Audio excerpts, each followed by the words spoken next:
Hello everyone, welcome back to the channel. I am rose.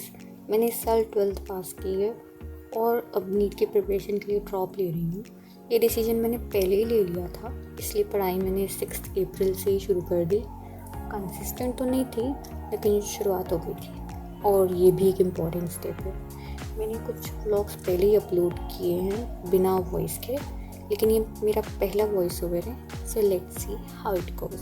So in this video, I'll tell you how I make notes in NCERT। मेरे कुछ blogs में पहले भी तुम लोगों ने देखा होगा कि मेरे नोट्स NCERT में ही रहते, मैं अलग से नोट्स नहीं बनाती।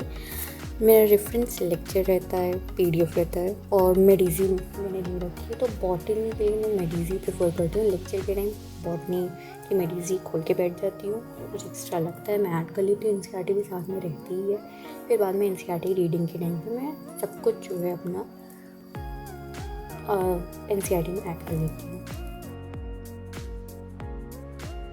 हाँ, मैंने पहले कुछ चैप्टर्स के नोट्स बना रखी है। मैं पहले अनअकैडमी पे पढ़ती थी, फिर 12th में मैंने PW ज्वाइन की और मैंने जब मेडिजी ख़रीदी तो मुझे वही सबसे बेस्ट लगी, क्योंकि उसमें सब कुछ है।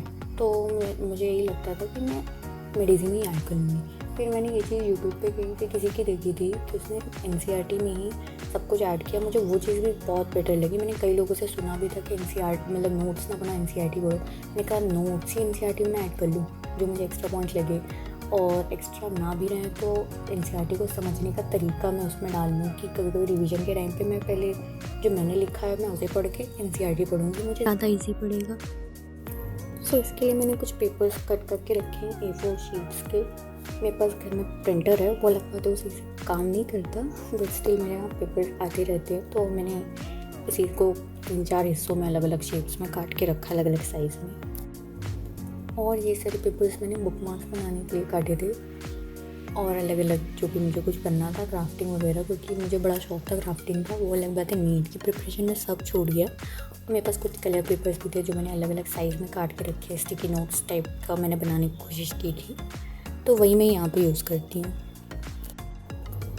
तो मुझे जो भी लगता है मैं अपना लिखती हूँ, मेडिजी से अपना लिखती हूँ। जैसे यहाँ पे मैंने मेडिजी में से डायग्राम्स वगैरह बना के रखे हैं, उसी को इन दोनों पेजेस के बीच में लगा देती हूँ, जो A4 साइज़ वाला है, और बाकी साइड में भी लिखती हूँ, साइड में भी चिपका देती हूँ। और मैं PYQ मार्क करती हूँ कि मेरे पास एक बुक है दिशा पब्लिकेशन जो सामने रखी है, तो उसमें PYQ मार्क रहता है और प्लस उसमें ईयर्स भी लिखे होते हैं। तो मैं वो भी मार्क कर लेती हूँ कि मुझे कभी कुछ नहीं समझ आ रहा हो तो मैं बैठ के सिर्फ PYQ वाली लाइन ही पढ़ लूँ, मेरा रिवीजन हो जाएगा। और मैं नोट्स NCERT में ही क्यों बना रही हूँ, लोगों को लगता है बड़ा हौच पौच हो जाता है। हाँ, वो अलग बात है, पढ़ के टाइम एक्स्ट्रा इंसान मार्क कर ही देता है। मैं थोड़ा कोशिश करती हूँ कि कम मार्क करूँ, पर मेरा भी ज़्यादा हो जाता है। बट स्टिल मेरा ये मतलब है कि जब भी मैं रिवाइज़ करने बैठूँ तो मैं बार बार NCERT ही लेके बैठूँगी। उसके लिए नोट्स के थ्रू ही मैं थोड़ा बहुत NCERT भी देख लूँगी। NCERT बार बार नज़र जाएगी तो मुझे बार बार NCERT दिखती रहेगी, याद हो जाएगी इसके, और मैं याद करने की भी कोशिश करूँगी। जो स्पेशली 4 चीज़ें NCERT की तुम लोगों को भी ध्यान रखनी चाहिए, डायग्राम्स हो गए, समरी हो गई, टेबल हो गया, एग्जाम्पल, ये 4 चीज़ तो बिल्कुल नहीं छोड़नी है। और अब कंसेप्चुअल क्वेश्चंस वगैरह आते हैं तो यूनिट के डिस्क्रिप्शन वगैरह दी रहती है, वो भी देख लेना। जैसे इस बार क्वेश्चन आया था सेल वगैरह का। ये वॉइस ओवर, हाँ, मैं नीट की बात कर रही हूँ, वीडियो पहले की है। तो वही मैं बार बार रिवाइज़ होता रहे, मुझे चीज़ें याद हो जाएं, इसलिए मैं ऐसे नोट्स बना रही हूँ। और ये दिशा पब्लिकेशन की जो बुक है इसमें PYQ में मार्क करती हूँ, सॉल्व मैं अलग से करती हूँ, क्योंकि मेरे पास PYQ की अलग से बुक है, मैंने PW की लिए रखी है। और इस बुक में भी लाइन वाइज क्वेश्चंस और एग्जाम्पलर के भी क्वेश्चंस हैं जो मुझे करने हैं।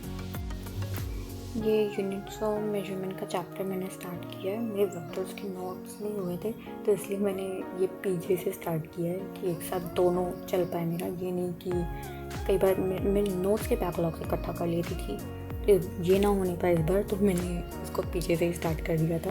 वो अलग बात है, इस बार का यकीन आ रहा है तो मैं उसको फॉलो कर रही हूँ। तो इसको मैंने रोक दिया था इस बार का पेपर देखने के बाद स्पेशली। और ये बीच में से पेज डिवाइड करके नोट्स बनाने वाला तरीका मैंने किसी ड्रॉप पर दीदी का देखा था, मुझे बहुत अच्छा लगा था। उससे मेरी नोट्स काफ़ी सिस्टमैटिक लगती है मुझे एकदम से कहीं पे भी कुछ भी लिखा रैंडमली, स्पेशली फिजिक्स में ना मुझे चिड़ होने लगती है वैसे नोट्स पढ़ने में। हाँ, बहुत लोग कह रहे थे मैं राइटिंग बनाने की कोशिश करती हूँ, ऐसा नहीं, मेरी राइटिंग भैया बहुत ख़राब है पर मैं थोड़ा सिस्टमेटिक लिखती हूँ कि बाद में मुझे नोट्स पढ़ने में आसानी हो।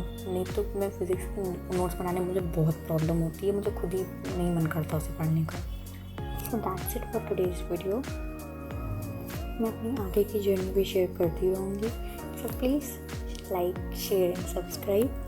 And if you want to be consistent और डिस्कशन वगैरह के लिए कोई ग्रुप चाहिए तो मेरा टेलीग्राम पे ग्रुप भी है, मैंने डिस्क्रिप्शन में लिंक दे रखी है और चैनल पे भी लिंक है। तो टेलीग्राम ग्रुप और चैनल दोनों है मेरे पास। If you want you can join. Thank you.